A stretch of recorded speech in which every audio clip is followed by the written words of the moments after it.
เฮ็ดหยังกินเฮ็ดกินแกงชาน แกงชานแกงชานบ้านนั่นเลยแกงชานภาษาบ้าน ละ เฮา เวชวนละเวชวน แล้วไม่จวนเพิ่นไปอาบน้ำ นั่นนะ เสื้อสีเขียวฮะ มันก็พบชาว ซื้อในอะไรเบิ่งดู เฮาบ่ได้บังโอ้ยดีกว่า มาจอบเบิ่งผู้สาวอาบน้ำชวบโอ้อัน เขาสิบ่เข้าไปไกลบ่ดอกเนาะให้เบิ่งซ้ำนี้แหละท่านผู้ชมเลยเพิ่นจุดนี้เป็นจุดอาบน้ำของทุกคนเนาะมาที่นี่มาแม่น้องเล็กบ่นี่โอ้ยเบิ่งก่อนมาก่อนอันนี้น้องสาวบ่นี่ฮะน้องสาวล่าบ่ลูกชื่อหยังลูกชื่อหยัง นางมิด นางมิกน้องนางลิกอีพ่อนี่เนาะอันนี้พ่อน้องลิกจังนี่อ๋อยังหนุ่มอยู่ยังเป็นบ้าวอยู่ได้ มนุษย์เลยไหมสบายดีเลยไหมมาพี่อายมีของมาตอนนี่มาพี่แม่นอย่างเนาะ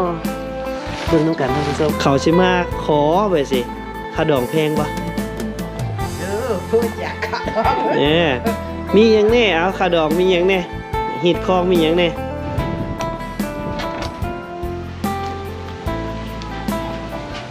เติมพลังก่อนออกเดินทางเนาะอยู่ที่ร้านขายเครื่องบ้านสร้างปุ้งบอลท่านผู้ชมสบายดีอีกหนึ่งอีพีท่านผู้ชมมาวันนี้ก็ว่าจะเดินทางไปหาน้องอลิสเนาะซึ่งมี FC หลายๆคนที่อยากเห็นน้องอลิสอีกเนาะบัตรคำก็เลยได้ออกเดินทางอีกครั้งหนึ่งเพื่อจะเดินทางไปหาบ้านน้องอลิสแต่บ่ฮู้ว่าน้องเพิ่นจะอยู่หรือบ่อยู่เนาะแล้วก็มี FC ที่ซื้อ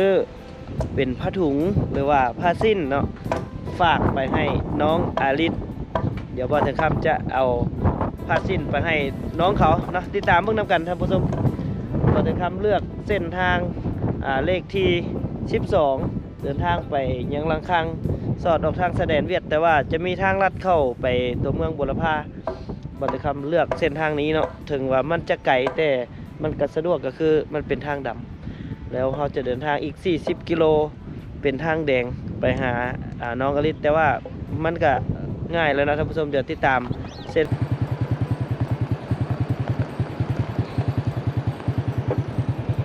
คือว่ามาจุดนี้ต้องได้ข้ามบักเนาะ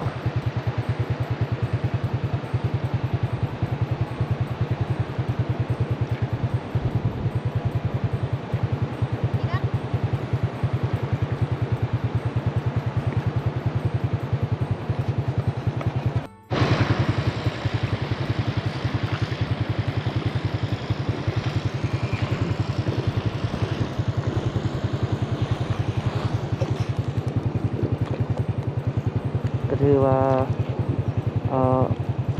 ในการเที่ยวเส้นนี้นี่ก็ถ้าเข้ามาดูก็สร้างเศรษฐกิจให้กับประชาชนอยู่เขตนี้ได้หลายเติมเนาะคือรถจักรนี่จะน่าจะเก็บคันหนึ่ง10,000 กีบ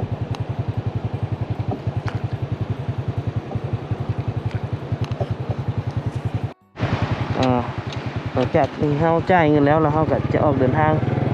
ไปต่อเนาะ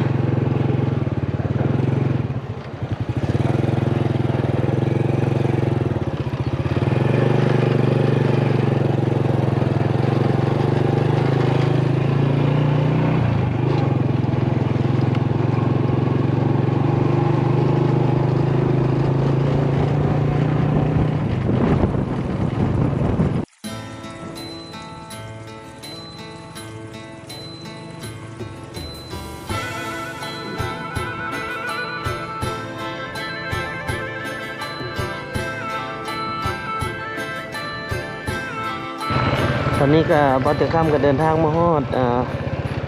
บ้านน้ำออกหูเนาะซึ่งบ้านนี้ก็ผสมบ้านผู้ไทยกับบ้านส้นเผ่ามะกองเลยเนาะอันนี้คือเส้นทางในการไปหาน้องอลิกแม่นอยู่บ้านใหม่วังเงือกครับผู้ชม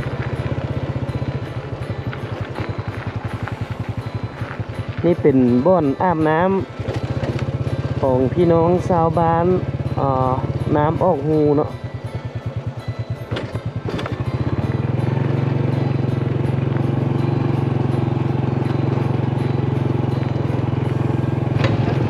บายดีไปเอาไก่บ่ฟื้นนี่ไปเอาไก่บ่เอาไก่นี่หลานบ่นะฮะโอ้โหเพิ่นเอาเพิ่นกับหลานเพิ่นไปเอาฟื้นเอาเมื่อดังไฟนะแม่เนาะโดยไปมันนัก มันหนาวเนาะสะแงด ผิงไฟแมลง เอามาผิงไฟมาแรงไม่เท่า ไม่เท่าเนาะเท่าแล้วหนาวเนาะไม่เท่า ลาวเลยดูไป โดยจังน้อยกับเบิดแล้วโอ้พูดน้อยๆเพิ่นก็เอาไปละเอาไป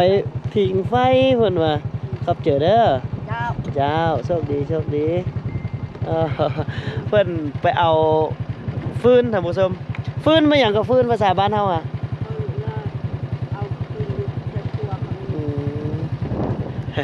ไปอันนี้คือบรรยากาศทางไปบ้านน้องอาลิกเนาะซึ่งว่าก็โดยขอบใจโดยซึ่งโดยซึ่งว่าก็มันก็ผ่านหลายบ้านนะจังน้อยก็ฮอดแล้วบ้านน้องสาวเพิ่นก็ได้ใกล้ๆกับบ้านน้ำบงฮูในสายนี้ก็บ่แต่คำก็เคยมา2 เทื่อแล้วท่านผู้ชมแต่ว่าด้วยที่ว่าFC ของเฮาเนาะอยากให้บ่แต่คำนี่ไปนำเสนอวิถีชีวิตของน้องอลิกอีกครั้งหนึงนะก็มีหลายคำถามที่บ่แต่คำเตรียมไปเพื่อที่จะถาม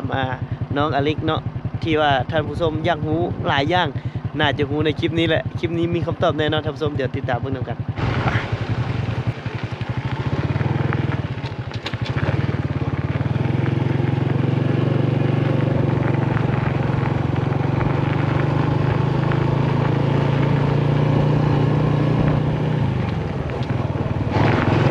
ท่านผู้ชมพอดีไปหาน้องเพิ่นอยู่เฮือนแหละน้องเพิ่นบ่อยู่บ่แต่คำจะออกมาเบิ่งอยู่สวนมันต้นเพิ่นเพราะว่าบางทีเพิ่นก็มาเฮ็ดสวนซอยพ่อซอยแม่เพิ่นนะเดี๋ยวเฮาสิมาติดตามเบิ่งกันว่าสิเห็นเพิ่นหรือบ่เนาะอยู่สวนมันต้นเพิ่น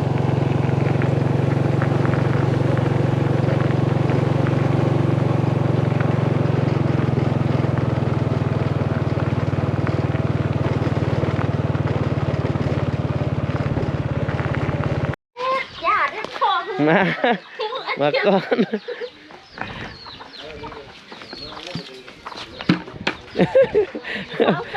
น้องสาวป๊บคนเอ๋ยว่าสิขายกับบุเข้าครับท่านผู้ชมมาฮอดละบ้านใหม่วังเงือกจนค่ำท่านผู้ชมกลับมาอีกรอบหนึ่งสบายดีชื่อเดี๋ยวได้อยู่บ่ชื่อเนาะมาถ่ายเธอหนึ่งเลยได้ท่านผู้ชมมื้อนี้เพิ่นกำลังเฮ็ดกินบ่เฮ็ดหยังกิน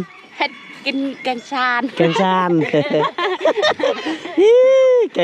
หวานได้แกงชานภาษาบ้านเฮาละเวจวนกินแรงเด้กินแรงเนี่ยกินแรงคือเดี๋ยวเนาะละเวจวนกินแรงจะตะปื้อได้โอ้แกงชานท่านผู้ชมเจ้าเลยโอ้ปลาก่อนผัดคือหลายแท้ก่อนอะไรเด้ก่อนอะไรก่อนจะบอกตัวนี้บ่ได้ตะพุ่นก่อนเฮามันไปอาบน้ำอยู่ไปชานเนาะเสื้อสีเขียวฮะมันไปเช้าก็ไปเช้าซื้ออะไรฮะเบิ่งดูเฮาบ่ได้เบิ่งโอ้ยนี่ก็ให้ละก็ตัวอะไร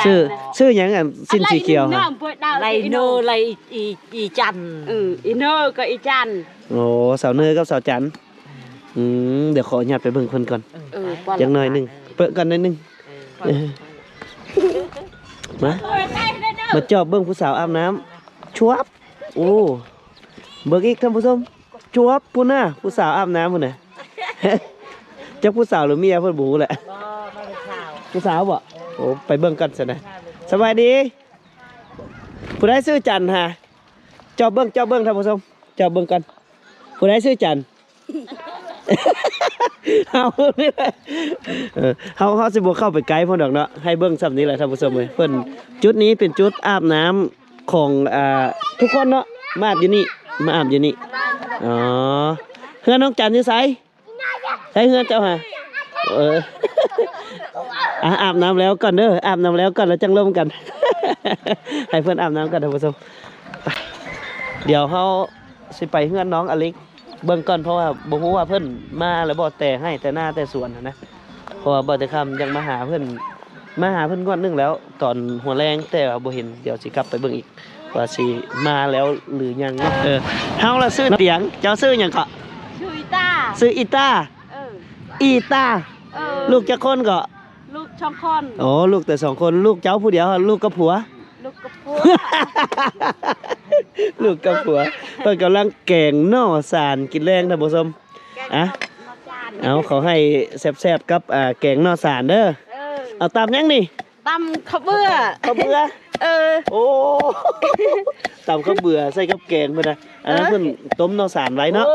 ใส่ผัวเจ้าหา นี่ผัวเฮา อ๋อผัวขึ้นยังงามแท้ เจ้ารักษาดีเด้ผัวเจ้าได้ รักษา คันบ่รักษาเราไปป้าได้ ของมันอย่าอาบน้ำมันบ่อย่าอาบ คันรักษาบ่ดีนี่เราสิเข้าไปหาหน่อสารอยู่ป้าเด้อ เนาะไอ้เนาะเอาเข้าใจเด้อให้ยอกเด้อให้ยอกให้หัว ไปท่านผู้ชมไปหาน้องลิกก่อนเพราะว่าได้มาหาเพิ่น2เทื่อแล้วไปไสตักน้ำไปตักน้ำป๊บแล้วมันไผป๊บมันไผป๊บไล่ก่อนมันไผป๊บเบิ่งไล่ก่อน ไล่ก่อนเอามาพี่ก่อนท่านผู้ชมเน็ดยอกเพิ่นเนาะบ่ฮู้ว่าเพิ่นสิอยู่บ่สบายดีโอ้อันนี้พ่อน้องลิกบ่นี่พ่อน้องลิกบ่โอ้ยโชคดีละได้เจอพ่อเพิ่นนำพอดีมื้อนี้มาขอลูกสาวเพิ่นเลยมื้อนี้ ขออนุญาตขึ้นเฮือนหน่อยเด้อน้องอยู่บ่ฮะน้องลิกอยู่บ่มีของมาต้อนเพิ่นโดยท่านผู้ชมฮอดแล้วฮอดเฮือนน้องสาวละเนาะตามคำมั่นสัญญาที่บ่าวถึงคำได้เว้ากับ FC เนาะได้เว้ากับท่านผู้ชมทุกท่านนี่มื้อนี้มามีของต้อนชิ้นใหญ่มาให้เพิ่นเลยเนาะเดี๋ยวไปลุ้นนำกันว่าแม่นหยังนะท่านผู้ชมเนาะให้เพิ่นเปิดเบิ่งเองเลยว่าแม่นหยังเนาะอันนี้คือความตั้งใจของ FC อยู่ต่างประเทศเนาะที่เพิ่นก็ฝากเงินมาให้เอามาตอนน้องลิกเนาะมื้อนี้บ่าวตะคำเดินทางมาฮอดบ้านเพิ่นนี่จนค่ำท่านผู้ชมเพราะว่าจากบ้านที่บ่าวตะคำอยู่กับบ้านน้องสาวเพิ่นนี่อยู่ไกลกันพอสมควรนั่นแหละเกือบ100กว่ากิโลเนาะเดินทางมาก็ประมาณ4ชั่วโมงกว่าจะฮอดบ้านเพิ่นเดี๋ยวเฮาขึ้นไปถึงเฮือนเพิ่นพ่อแม่เพิ่นก็อยู่เนาะหลังจากที่เพิ่นไปเฮ็ดหัวเฮ็ดสวนมาแล้วเพิ่นก็กลับมานอนอยู่เฮือนเนาะเฮามีของฝากมาให้น้องสาวเพิ่นติดตามเบิ่งนำกันว่าแม่นหยังสิถูกใจน้องสาวหรือบ่เดี๋ยวติดตามเบิ่งไปสบายดีพ่อโดยขออนุญาตเด้อรบกวน รบกวนใส่แม่ผู้นี้บ่แม่น้องเล็กบ่นี่โอ้ยเบิ่งก่อนมาก่อนอันนี้น้องสาวบ่นี่ฮะน้องสาวล่าบ่ลูกชื่อหยังลูกชื่อหยังชื่อนางมิก นางมิกน้องนางลิกไปซื้อหยังลูกไปซื้อหยัง ชื่อเป็ดชี ซื้อเป๊ปซี่โอ้พี่น่ะแม่ก็ยังงามอยู่ท่านผู้ชมไปให้แม่เพิ่นขึ้นก่อนแล้วเฮาขึ้นตามหลังแม่ยังค่ะแม่ โอ้ยเขาไม่ เขาไม่ โอ้มื้อนี้บ่าวตะคำพามาเจาะลึกถึงครอบครัวเพิ่นเลยเนาะเดี๋ยวพาท่านผู้ชมเบิ่งครอบครัวเพิ่นสบายดีพ่อผีพ่อนี่เนาะอันนี้พ่อน้องลิกอันนี้อ๋อยังนุ่มอยู่ยังเป็นบ้าวอยู่ได้ กินข้าวแรงบ่นี่ฮะเป็นได้สวนมันพอได้ขายแล้วพอได้ขายแล้วเนาะมือสวยนี่มาแล้วไปหาถ้าเจ้าอยู่สวนมาหาอยู่เฮือนบ่เห็นเราไปหาอยู่สวนสวนถ้าเจ้าก้นหั่นน่ะบ่มีบ่เห็นไผเลย โอ้อยู่ใส่น้องสาวนี่อยู่ใส่ละโอ้ยออกมาได้ออกมาเล็กอีเล็กออกมาพี่ได้เฮ้ยออกมาหาเดี๋ยวพี่ได้ ตั้งใจมาได้นี่100 กว่ากิโลพุ่นนี่ แต่มันมาละบอก เอ คุยหรอก อ ก่อนดูออกมา เฟ่แทนจังหน่อยน้องสาวเพิ่นมาทำ แก ส้ม ตากนึงเฮ้ย โอ้ยเห็นแล้วเห็นหน่อยนึงละโอ้ จนค่ำแม่เอ้ยมาหาน้องสาวเพิ่นตะเว้นผู้มาแล้วบ่อยู่แล้วก็ ไปเช่าไปทางไฮ ไปทางให้สบายดี สบายดีนึกไว้ สบายดี เอ็ด พุ่น หน้า ชุดพุ่น บ่ได้ เห็นบ่ ด เห็นบ่ท่านผู้ชมเห็นแล้วบ่พุ่นเอามานบได้ไหมสบายดีได้ไหมมาพี่อายมีของมาตอนนี่มาพี่ FC เจ้าฝากมาแต่สหรัฐอเมริกาพุ่น กูแหละ หูอยู่บอกว่า FC หลายแล้วฮะกินข้าวแล้ว ยัง ไม่ไอ้นี่โชคดีแล้วนี่ มากินข้าวพร้อม น้องนิกเลยนี่นะ ว่าแก่งเนี่ย น้องอยากได้อย่างเป็นพิเศษ ได้ยังได้แปลง อยากได้แป้งบาทนี่อยากได้แป้งท่านผู้ชมโอ้ยผิดแล้วเอาอันนี้ไอ้ของตอนไอเดอร์เบิ่งดูถึกใจบ่แทนมาลุ้นน้ำกันว่ามันอย่างน้อแม่นอย่างน้อเบิ่งน้ำกันท่านผู้ชมมันหยังอันนี้ภาษาเฮา ชิ้น ภาษาเฮาเอิ้นว่าหยัง ชิ้น สิ้นคือกัน อืม อ๋อเสื้อละสลก เชื่อเลยครบ บ่แม่นอาจจะกัดอันนี้ บ่แม่น บ่แม่นว่าสิ้นเนาะ อืม มักอยู่บ่ มัก มักกับยิ้มข้างแน่ไว้มักกันน่ะเอาเบิ่งดูเอาลองแปลเบิ่งดูว่าคืออยู่บ่คืออยู่บ่ลองเบิ่งดูเอาแปะใส่แบบคือลองสิ้นหั่นนะลองสิ้นลองเสื้อหั่นน่ะ เอาไปโต แปะใส่กระโตหั่นนะ โตเลยนะ คืออยู่บ่ FC ฝากมาให้ฮะมักอยู่บ่ไอ้ถามแท้ มัก มีบ่อนยิบบ่แหละ บ่มีได้แต่วิละ ฮะ พุ่นได้30จางหยิบกะ ไปฮอดวิระผู้ ฮอดวิละพุ่นได้จังได๋หนู งามอยู่บ่บอก FC ได้ไหม งาม งามบ่เต็มใจจักหน่อยเลยว่างาม ท่านผู้ชมมื้อนี้บ่ตะคำก็ได้เอาของฝากของต้อนเนาะมาให้น้องลิกนี่เนาะโอ้ก็ราคาก็บ่สูงบ่ต่ำก็ประมาณ 2-3 แสนกีบนี่แหละเนาะ เอามาให้น้องสาวเพิ่นสิ้นน้องนุ่งแพงสุดราคาเท่าใด แสนไปแสน อ๋อ สาม ประมาณ แสนเจ็ด สำคัญแหล้วเนาะสิ้นแถวนุ่งเนาะเห็นมาเนี่ยามใดก็นุ่งแต่สิ้นเต็มนี่บ่ อ๋อชิ้นเอ็ดเบก สิ้นเฮ็ดเวียกเพิ่นว่าแม่ ชิ้ เพิ่ น นว่า เอ็ดนี่โจไปเดยวดงเดยวป้าก็มันเกาะหมดอ่ะ เนาะอันนี้ก็เอาไว้นุ่งไปงานเนาะแม่เนาะ อันนี้นุ่งเดยวบ้านอันนี้แหละนุ่งไปเดยวดง ไว้ถามความรู้สึกน้องสาวอลิก่อนนะว่า เป็นจังไดเป็นจังไดได้สิ้นใหม่ดีใจ ยังอยากได้ข้าวแป้งเหรอติข้าวแป้งหยังไอ้ถามมานะ แปลงทาหน้า แป้งทาหน้าแล้วแป้งหยังน้องใส แปลงยัง แป้งหยัง หมูซื้อ นี่แหละเนาะท่านผู้ชมคือ FC ก็ถามมาหลายๆคนว่าคือบ่ซื้ออันนั้นซื้อนี้ไปตอนนี้เอามาแล้วเด้อสิ้น หรือว่าภาษาไทยเอิ้นว่าผ้าถุงเนาะเอามาตอนน้องก็มักอยู่เนาะ มาก มักอยู่เนาะเดี๋ยวนี้แหละ FC ถามเพิ่นอยากฝากเครื่องมาให้น้อง แต่ว่าอยากได้เบอร์โทรน้องเพิ่นสิติดต่อมาเองมีบ่ โทรศัพท์ตกน้ำแล้ว โทรศัพท์ตกน้ำเพแล้ว ไปแปลงมื้อนั้นกะอยู่มูลค่า3,500เจ้าเบ้ย เอามือตก แล้วเป็นยังไงแปลงได้บ่3,500แปลงได้บ่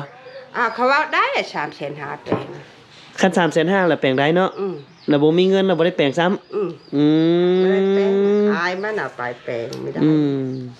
เลยบ่ทันได้แปลงเลยเดี๋ยวนี้แหละเฟซก็บ่ทันได้เข้าเลยเฟซก็เข้าบ่ได้โทรก็โทรบ่ได้เนาะ บ่แม่นทั้งหมดมันตกน้ำมันไหลเชิญน้ำจิแลเขาเว้ามันปืนแต่ลุ่มพุ่นโดดจิแล อันจบอันเอาบ่ทันมันจุ่มดนโพด แหมเอาบ่ทันมันจุ่ อื ม ท่านผู้ชมเอ้ยอีกแล้วบัดนี้อีกเวียกหนึงแล้วโทรศัพท์น้องอลิกตกน้ำเรียบร้อยเบอร์โทรก็บ่ได้แปลง3,500โอ้ยเอาใจช่วยอีกบาทนี้ว่าสิมีผู้ใดเด้อุปถัมภ์เพิ่น มาเงินนี้บัดคำก็เอาสิ้นมาตอนเพิ่นเนาะ ก็ถือว่าคัดเต็มที่แหละสีนี้คิดว่าถึกกับน้องสาวแล้วแหละเข้ากับสีผิวเพิ่นแหละเพิ่นคนงามคนขาวก็ต้อง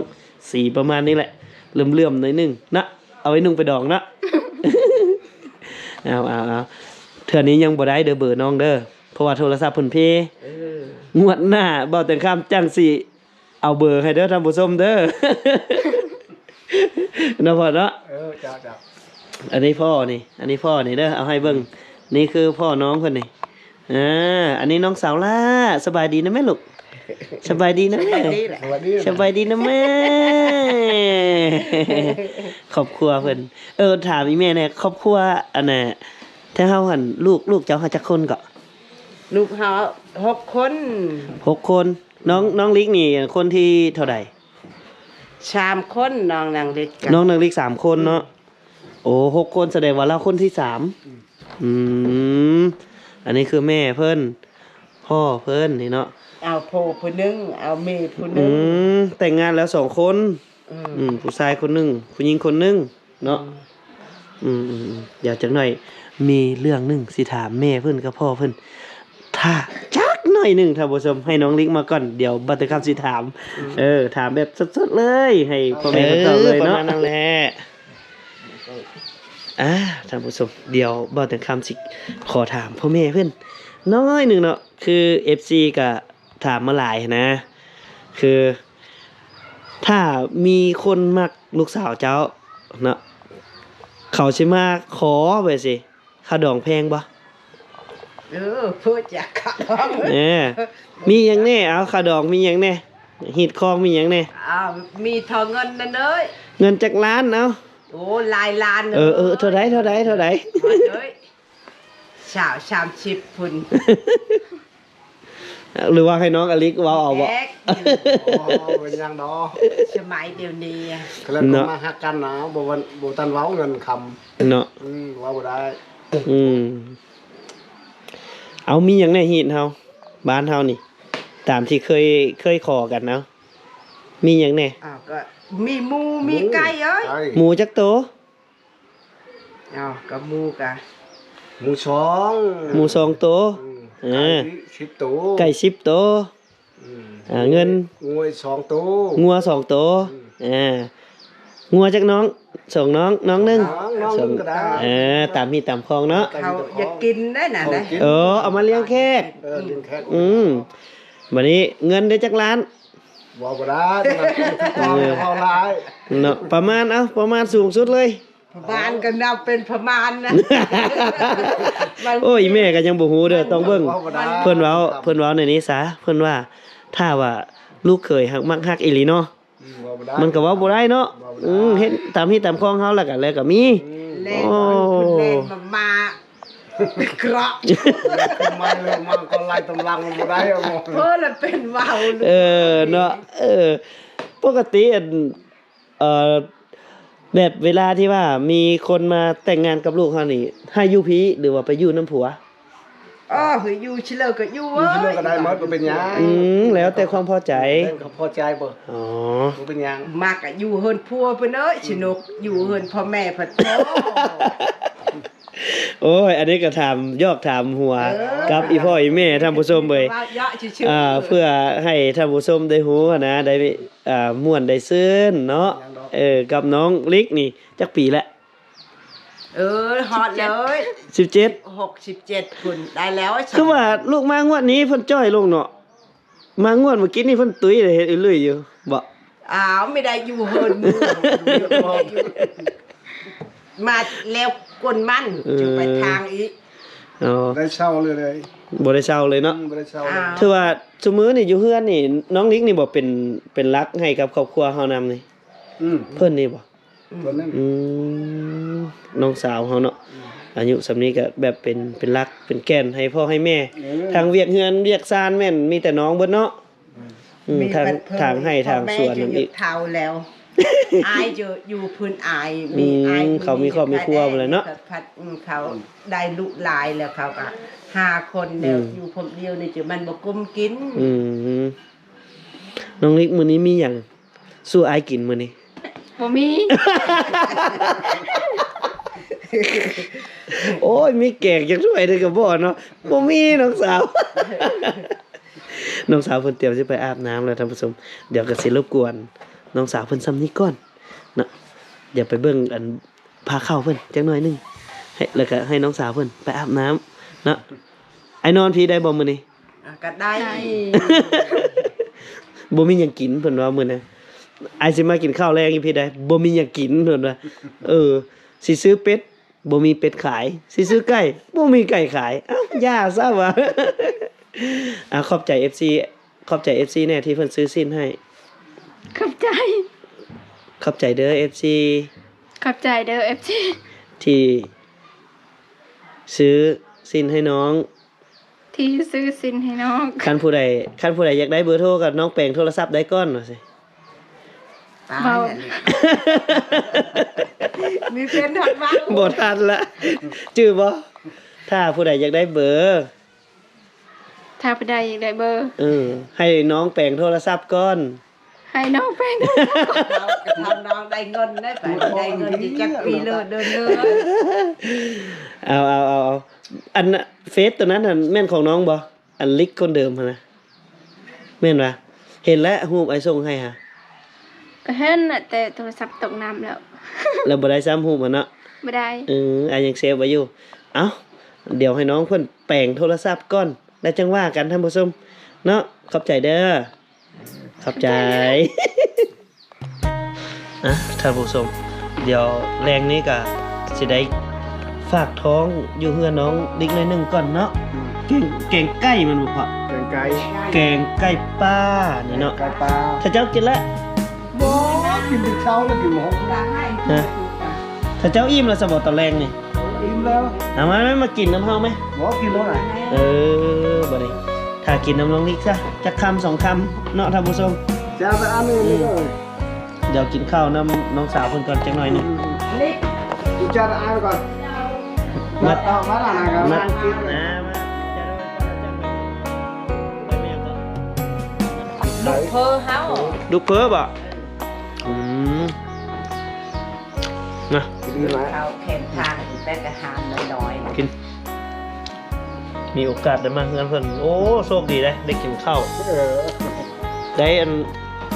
จะโดยเนาะ จะโดย จะโดยยาม จะโดยจะโดย แซ่บเถอะหน้ามาเถอะหน้าบ่ฮู้ว่า FC สิฝากหยังมาให้น้องสาวเพิ่นอีกเนาะ ครับ แต่ว่า แต่ว่าวันนี้เอามาฮอดแล้วเด้อมาฮอดแล้วสำหรับคลิปนี้ก็จะได้ลาท่านผู้ชมไปสำนี้ก่อนพบกันใหม่ในคลิปหน้าเนาะสำหรับคลิปนี้ขอบใจท่านผู้ชมคลิปหน้าถ้าเบิ่งว่าบอดคำจะมาเฮ็ดคอนเทนต์อย่างกับน้องเด็กเองเนาะบางเทื่ออาจจะไปทางให้นะเพิ่นก็มีเนาะถ้าว่า FC คอมเมนต์หลายๆกดไลค์กดแชร์หลายๆมีคนเบิ่งหลายๆคลิปหน้าเดี๋ยวจะไปทางให้ซอยน้องอลิกเนาะสำหรับคลิปนี้ขอจบเพียงเท่านี้ก่อนก็บ๊ายบาย